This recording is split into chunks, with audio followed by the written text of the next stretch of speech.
Welcome back, guys. Don't mind the mess. We're gonna do a quick little update here.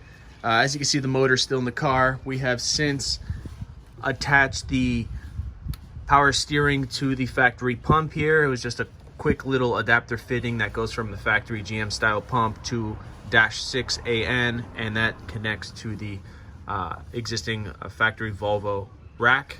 That was already adapted from my prior swap. The return just connects to this little reservoir, nothing special. You can see the wiring. Don't mind the tools up on top, but we have already run the Terminator X standalone wiring through the firewall. That's all mounted up. Again, you can see the beautiful mounts there. This is where the old KA was welded to, directly to the frame. So that was obviously something that had to get hacked off. As we can see, everything is working out just fine. All the wiring is done. Starting to figure out the radiator situation, which one I'm going to be using. I also took this opportunity to clean the engine bay. As you can see, it's beautiful now. I was just getting tired of coming out here and leaving with my fingernails and my hands absolutely dirty. Yeah, I can use gloves. I do sometimes, but being able to work in a clean environment makes it so much better. You can see I hacked it up there with the whiz wheel and sent the standalone wires through the firewall. The motor is completely supported by itself. As you can see, there's nothing holding it up currently. This doesn't really require much more to actually start. I'm just gonna mount up the headers securely. I don't think I'll be gluing them on. I'll be using normal gaskets so I can remove it easily if I feel the need to.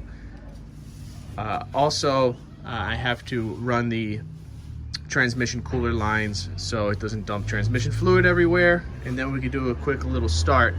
But I just wanted to give you guys a little update.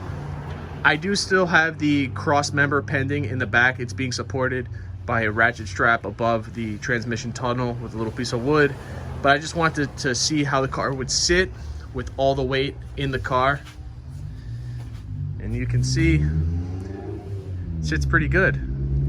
So this beast should be running in no time. I really look forward to getting a first start video real soon. I did also take the opportunity to start running the power lines here. So we have the alternator wired in. Mind you, some of it's loose, but it's all connected. We have the grounds going to where they have to go. The starter is wired up, and we are definitely making progress. So I just got to flip these headers around, or I could run an exhaust out the front for now through a little muffler. What's really important is that we get this radiator done so we can cool it. We don't need it to start, but we just eventually will need it. And once the car starts, then it's only a short amount of time before we drive it, because that's obviously a big inspiration to speeding things up. But there you go, looking nice and clean. I believe, like I said before, I probably won't be replacing the radiator support here. I'll be fabricating something. I just really like the way this looks now, nice and open, and if I can make something that's easily removable, I will be a happy camper. I also took the time, and it's not connected now, but I did the throttle cable using the same throttle cable with the little bracket I made here, and everything should be working just fine. Anyway, thank you guys for following along. I hope I can get you another update. Peace.